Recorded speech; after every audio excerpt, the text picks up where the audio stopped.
প্রথমবারের মতো আমাদের বাংলাদেশের মঞ্চ কাঁপালেন রাহাত ফতে আলী খান। দেখেন, এটা একটা কনসার্ট ছিল, আর কিসের কনসার্ট ছিল সেটা শুনলে আপনি সত্যিই বিব্রত হবেন। দেখেন, ২৪-এর অভ্যুত্থানে যেই ভাইগুলা আহত নিহত হইছে তাদের স্মরণে আয়োজন করা একটা কনসার্ট।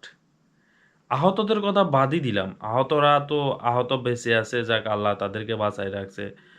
নিহত যারা হইছে তাদের স্মরণে কিভাবে কনসার্ট তৈরি হয়? কিভাবে দেখেন, খুব আমি খারাপও লাগতেছে, আবার বলতেছি এজন্য যে এটা আমরা মানুষ হব কবে বলেন?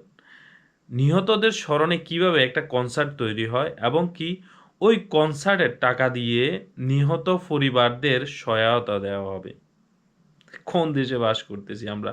৯০% মুসলিমের দেশে যদি আমরা এইগুলা শুনতে হয় বা এই জিনিসগুলা আমরা এখনো পর্যন্ত না বুঝি, তাহলে কখন বুঝবো, কখন আমরা মানুষ হব বলেন?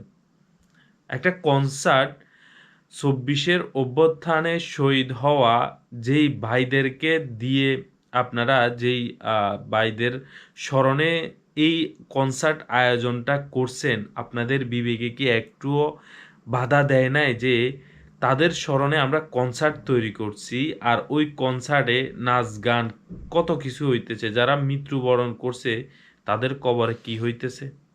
একবার ওই জিনিসটা আপনারা মাথায় নিছেন?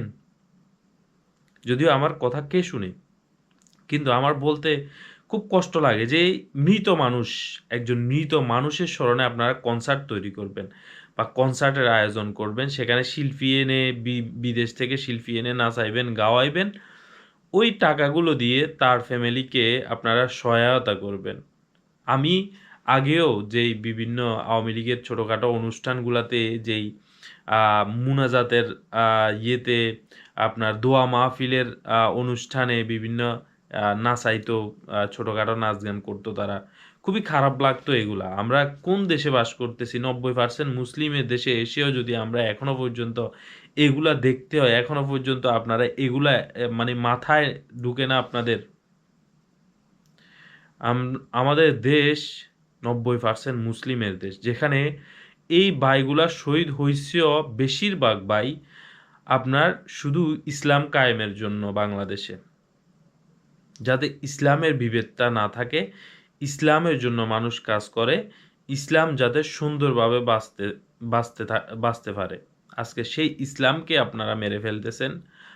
শহীদ ভাইদের স্মরণে আপনারা কনসার্ট আয়োজন করতেছেন। ওই কনসার্টে নাচাইতেছেন, গাওয়াইতেছেন। কি সুন্দর পরিবেশ!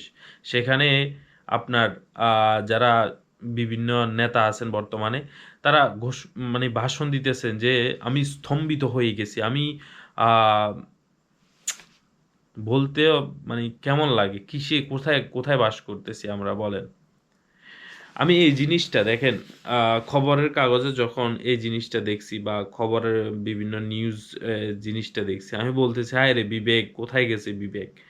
মানুষ, হাজার, হাজার মানুষ নাচতেছে, আ শরীর নাড়াইতেছে, গান গাইতেছে। কেউ গার্লফ্রেন্ড নিয়ে গেছে, গার্লফ্রেন্ড তার সাথে আর ওই টাকাগুলা দিয়ে আপনার মৃত ফ্যামিলিদেরকে আপনারা সহায়তা করবেন, আহতদেরকে চিকিৎসা দিবেন। কোন দেশে বাস করতেছি বলেন? কখন আমরা মানুষ হব? বিবেকে বাধা দেয় না আপনাদের, না? আফসোস! ভালো থাকবেন সবাই। আল্লাহ হাফেজ।